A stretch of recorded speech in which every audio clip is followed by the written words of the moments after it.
Good afternoon, I'm Jake Plotz. And I'm Jordan Thomas.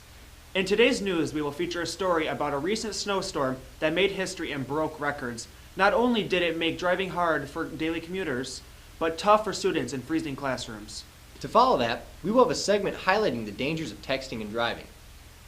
On Sunday, January 5th, northeastern parts of the U.S. were hit with a giant snowstorm. Many cities saw as much as a foot of snow. The frigid weather, mixed with the ample amounts of snowfall, promoted school closings for Monday, Tuesday, and Wednesday. Roads were icy and heavy snowfall caused some power outages throughout the state.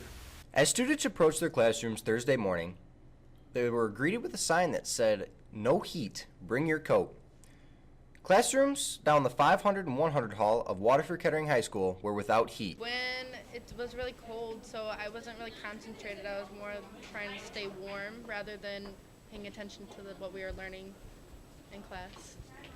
Did it affect my teaching the cold? No, it didn't affect it. I had to wear my coat myself and I had my gloves available, but not so much. I'm kind of used to it over this past week or so, so I don't think it really affected it that much.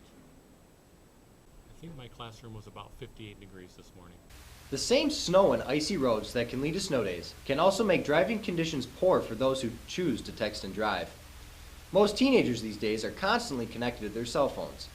But once teens get behind the wheel, there are opinions on whether or not texting and driving is going too far. I feel like it is okay.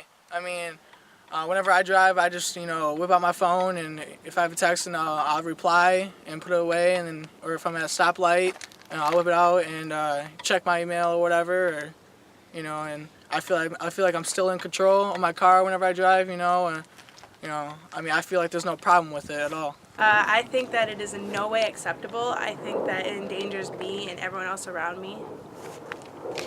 National Highway Traffic Safety Administration states that 11% of all drivers under the age of 20 involved in fatal crashes were reported as distracted at the time of the crash.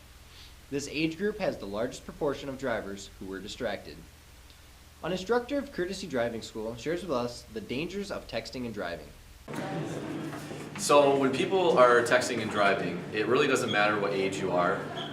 It affects everybody the same because your focus is off of the task at hand. When you're driving, the biggest thing that you can do to keep yourself safe is to be aware of your surroundings and to focus on the driving task.